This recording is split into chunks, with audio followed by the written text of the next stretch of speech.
वंदन हो वीरवरा तुझ वंदन हो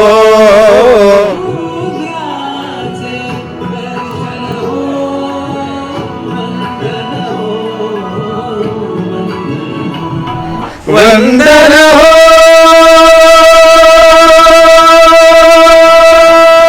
गणपती बाप्पा मोरया. सर कट्यारनंतर पुन्हा एकदा तुम्ही तिघं एकत्र आहात. तुम्ही मानापमान या मराठीतल्या अत्यंत जुन्या जाणत्या नाटकाला पुन्हा एकदा संगीतमय चित्रपटाच्या रूपात आणलंय. कट्यार आणि मानापनमध्ये काय फरक आहे? जो ट्रीटमेंट है म्यूज़िक का वो बहुत अलग है, लेकिन टीम वही है, एंथुजियाज़म वही है, स्पिरिट वही है. हमारे राहुल जी, महेश जी, सुबोध जी, पूरा जो कटियार का टीम है, और भी बहुत सारे सिंगर्स इसमें जुड़ गए हैं.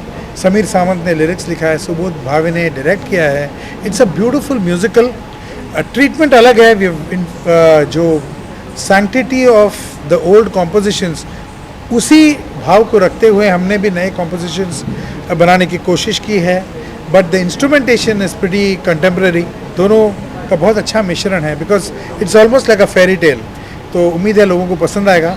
इसमें कम से कम आई थिंक कुछ नहीं तो 12 गाने तो है ही. और मेरा सौभाग्य है कि फिर से एक बार ये गाना जो वंदना हो है वो राहुल जी और महेश जी के साथ गाने का मुझे मौका मिला है. So I thank God and I thank the entire team of मानपमान.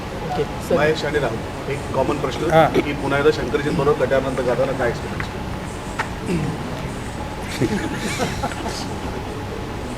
अतिशय आनंद झाला. आय थिंक तेच परत दिवस आठवले कट्यारचे. आणि टीम स्पिरिट खूप चांगलं आहे, प्रेम खूप आहे सगळ्यांमध्ये, बॉन्डिंग खूप आहे. त्याच्यामुळे आणि शंकरजी इज अ जिनियस. त्यांच्या तोंडावरती नाही म्हणत मी, पण असा कंपोजर होणे नाही आणि अशा कॉम्पोजिशन्स होणे नाही. त्याच्यामुळे मला खूप खूप आनंद झाला आणि I am so very thankful to Shankarji for giving me this song. मध्यावरती कट्यारच्याही गाणी होती आणि मानापमानच्याही गाणीच आहेत. त्यामुळे जो पडद्यावर दिसणार नाही पण भासेल तो मानापमानचा हिरो ही गाणी आहेत. आणि एकदा ऐकलं तरी चटकन कंठावरती चढती अशी सगळं. हिरो सोबत पण आहे ना. एकदा ऐकली तरी कंठावर पटकन सगळी गाणी चढतात. मला खात्री आहे आमच्या कट्यारच्या ह्या संघाकडनं नवीन येणारं हे मानापमानचं चित्रपट तुम्हाला नक्की आवडेल. मराठी म्हणजे संस्कृतीला सगळी रंगभूमीची परंपरा लाभली आहे. यामध्ये संगीत मानापमानसारखं जे 3 अंकी नाटक होतं ते परत एकदा चित्रपट रूपात इकडे पाहायला मिळणार आहे. याचा तुम्ही भाग होत आहात.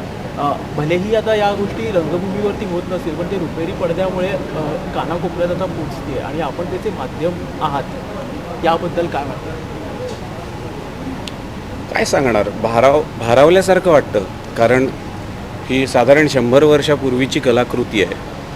एखाद्या जुन्या मंदिरामध्ये जेव्हा पुन्हा त्याचं जीर्णोद्धार करून नव्या स्वरूपात ते मंदिर बांधलं जातं, तेव्हा जसा आनंद होईल तसा आम्हाला सगळ्यांना आनंद होतो. तुम्ही तिघे एकत्र येता तेव्हा प्रेक्षकांना तर खूप आनंद होतोच ते सगळं ऐकून, पण पडद्यामागे तुमच्या तिघांचं बॉन्डिंग कसं आहे ते आम्हाला थोडक्यात ऐकायला.